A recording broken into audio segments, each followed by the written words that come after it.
అనంతపురం నగరపాలక సంస్థ మేయర్ అదేవిధంగా కౌన్సిల్ పదవీ కాలం ఈ నెల 18తో ముగియబోతోంది. వైసీపీ పార్టీ ప్రథమ పౌరుడు ఇవాళ పాత్రికేయుల సమావేశంలో తెలుగుదేశం పార్టీకి సంబంధించినటువంటి ఎమ్మెల్యే గారిపైన అదేవిధంగా పిఏ గారిపైన కూడా కొన్ని ఆరోపణలు చేయడం అనేది జరిగింది. అందుకోసమే వారికి సూటిగా స్పష్టంగా కొన్ని విషయాలు అడగదలుచుకున్నాం.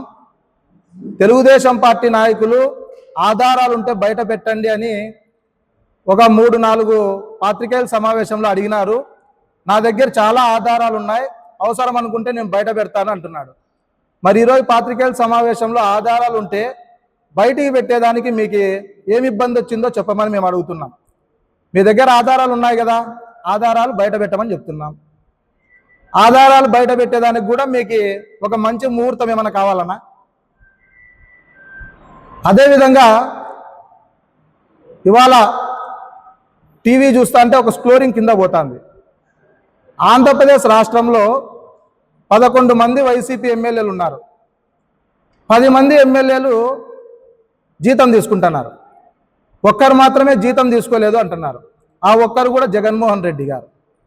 ఎందుకంటే శాసనసభలో నేను రావడం లేదు, నేను కేవలం తాడేపల్లి ప్యాలెస్లోనే పాత్రికేయుల సమావేశం నిర్వహిస్తున్నా కాబట్టి అసెంబ్లీ సమావేశాలకు రావడం లేదు కాబట్టి నేను జీతం తీసుకోలేదు అన్నట్లు టీవీ స్క్రోలింగ్లో పోయింది. మరి ఇవాళ మేయర్ గారికి మేము ఒకటే అడుగుతున్నాం. అనంతపురం నగరంలో 50 డివిజన్లు ఉన్నాయి. ఏ డివిజన్లో కూడా మీరు పర్యటించకపోయినా మరి మీరు ఎందుకు జీతం తీసుకుంటున్నారో అనంతపురం నగర ప్రజలకు సమాధానం చెప్పాలని చెప్తున్నాం. 2020 నుండి మీరు ఎన్నికైనప్పటి నుండి ఈ రోజు వరకు మీకు కారు ఉంది, ఓ పిఏ ఇచ్చారు, అన్నీ కూడా అలవెన్సులు అన్నీ కూడా పొందుతున్నారు. మరి మీ కారుకి డీజిల్ వేసుకుంటారు కదా, ఎన్ని లీటర్లు డీజిల్ వేసుకున్నారో ఒకసారి బయట పెట్టండి. ఆ డీజిల్ ఎన్ని లీటర్లు వేసుకుంటే అన్ని కిలోమీటర్లు, అంటే 1 లీటర్ డీజిల్ 10 కిలోమీటర్లు ప్రయాణం చేయొచ్చు. మీరు ఎన్ని లీటర్లు డీజిల్ వాడింటే ఎన్ని కిలోమీటర్లు తిరిగినారో బయట పెట్టండి. ఇవన్నీ కూడా ప్రజలకు తెలుసండి. మీరు పని చేయకపోయినా జీతం పొందుతున్నారు. మేము కూడా చాలా ఓపికగా ఉన్నాం.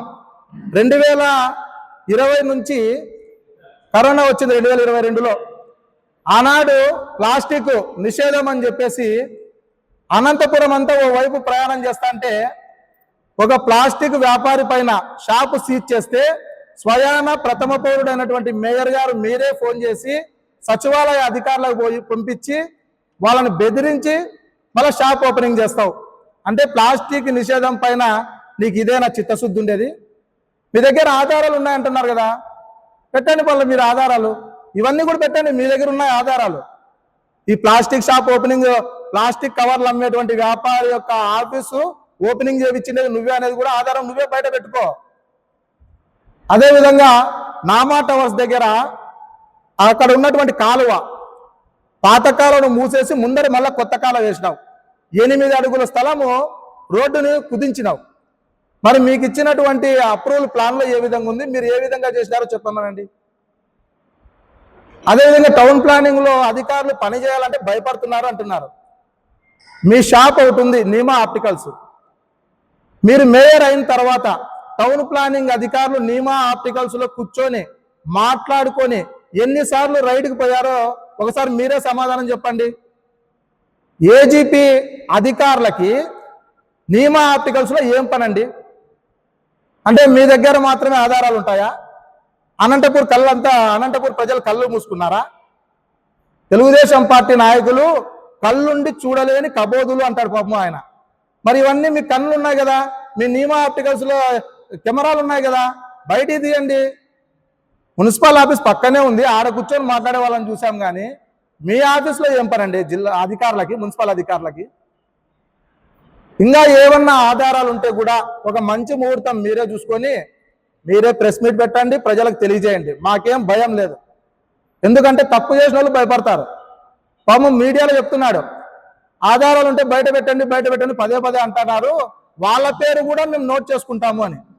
ఇట్లాంటి తాటాకు చెప్పులకు భయపడేది లేదు. మీరేదో మాట్లాడినంత మాత్రం నగర ప్రజలు ఏం కనుక్కోరు.